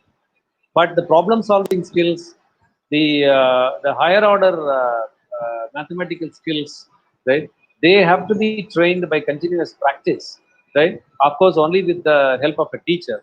But at the same time, I will maybe sometime later I will be in a position to send to Ms. Kamala a list of a few websites where a lot of practices can be given to this, the application oriented. For instance, if you're teaching something about the parabola, right, and the way in which it works, and then see, for instance, when you talk about parabola, you should also give examples of how your DTH dish works, how it is applied in electronics field, right? In physics, right? How it is thrown open. So you have very beautifully created videos, animated lessons, and for instance, if you go to platforms like Wolfram Alpha, from my immediate memory, I'm telling you, WOLFRAM, space A capital ALPHA, Wolfram Alpha. It is one of the best mathematics teaching platform, Wolfram Alpha platform. You go there from simplest mathematics to the most advanced mathematical equations and sums. You have very beautifully created lessons and practice tests. Because with regard to mathematics, but that type of practice, I don't think a classroom teacher can give, given the academic calendar and the loaded work, right, continuous examination, right? So that is how we should think of using technology platforms for mathematics classes also. Maybe Ms. Kamala, you should think of visiting places like FET Colorado, PHET, FET Colorado simulations, Wolfram Alpha mathematics lessons, right? All these things, right? Rajalakshmi is raising a question like, is creativity essential to become inspired teacher? No doubt, right? Inspiring teachers, if you want to be, or if you want to get yourself inspired, certain level of creativity is important, no doubt. Without being creative, I don't think you can be inspiring, right? No, if you want to be inspiring, one of the things is you should not be simply talking from the book, right? Preparing from the textbooks, just with some conceptual understanding, going there and handling a class will become your routine. So that doesn't require a human mind. A human mind should respond to the situations. For instance, you might have dealt with one particular concept the previous year with some examples. So you may go to the class with a feeling that you would use the same examples that you used last year to explain this concept. But maybe you give a first explanation, you give the next one example, the second example you give, and after two examples also, the reaction of the students is such that you can easily sense that they have not understood. So you understand that the last year examples that worked with the previous batch of students is not working here, right? So immediately you should have some out of the box thinking, some creative thinking to conceive a new example, yeah, which is contextualized, right? So only then you will move beyond your comfort zones. So then these are some of the ways in which you can make a. Otherwise, what will happen is that outside the classroom, their seniors would talk to you. Oh, that teacher, did he teach that concept today? Did he give this example? Yes, the same example he has been giving for several years, right? So creativity will be required to come with new examples, new insights, right? So that's important, Ms. Rajalakshmi.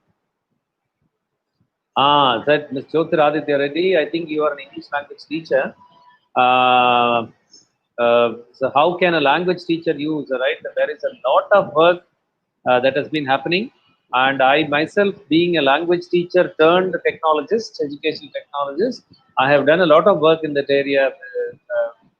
Reddy, I'll be very happy for teaching poetry, teaching grammar, teaching drama, right? There are a lot of technology platforms. I'll be very happy to share a whole list of web portals with which you can explore and see. For instance, can you respond in the chat box whether you teach English or some other language like Telugu or Malayalam? If my assumption is right, you should be teaching English, right? Poetry and other things, right? When you have your question is also right, how which cannot be seen with naked eyes, right? So there much more to be done with the human emotions, right? So I can link you to certain interactive platforms where what cannot be seen by human eyes and what can be only experienced, right? You have very beautifully contrived experiences, right? Which will make the students feel exactly what it is. For instance, if I'm right in my assumption that Ms. Reddy is an English language teacher teaching a Shakespearean drama, right? There is the Globe Theatre, which of course other subject teachers may not be in a position to appreciate. It was Shakespeare's. It is the place where in Scotland, right, in England, the Shakespeare's dramas were played. The same Shakespearean theatre, the Globe Theatre, has been reconstructed digitally. So you can get in, walk into the theatre. You can sit in the upper floor or the lower floor and watch Romeo Juliet. Right, the same experience which a Shakespearean, the English people had, you can have it today through a virtual platform. So like that, a lot of virtual and interactive platforms have been created, right? So Ms. Jyoti says that it is. I'll be happy if you share. Again, my question to Ms. Reddy is: you are a teacher of English, right? Otherwise, I should not be sharing that to you because it will not be of use to you. So, but however, I'll be very happy to share that if you would like to visit those websites of teaching English grammar, poetry, and drama. So there are a lot of podcasts available, right? Even for starting from very, very simple and interesting William Wordsworth's poem like Daffodils, right? You have very beautiful podcasts available. For instance, Ms. Reddy, you should see one small podcast available for 4.5 minutes on the poem Daffodils, right? You will see the real daffodils, right? A full valley, right, filled with daffodils. So when you go through the line, 10,000 I saw at a glance, like what William Wordsworth saw, right? You could see 10,000 daffodils flowers in a single glance. So that is what is the power of this graphics, animation, right? Audio, video combinations, right? Which will give that students an experience or the experience that will make them feel how exactly the poet felt. I'll be happy you go through the videos of poems like The Solitary Reaper or The Road Not Taken. I hope you will see the enormous work that has already been done. And all these are available as open educational resources. And there is going to be a session on that. Right? Okay. So thank you, right, for the nice interactions we had. It's quite interesting. In fact, now you will understand that much more than a classroom face-to-face mode, we have had a lot of sharing here. Right? That's why I'm very happy that we had good experiences. Right?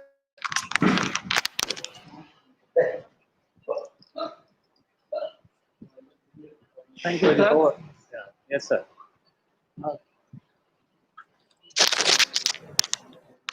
Any questions from participants? Okay, okay. Okay, sir.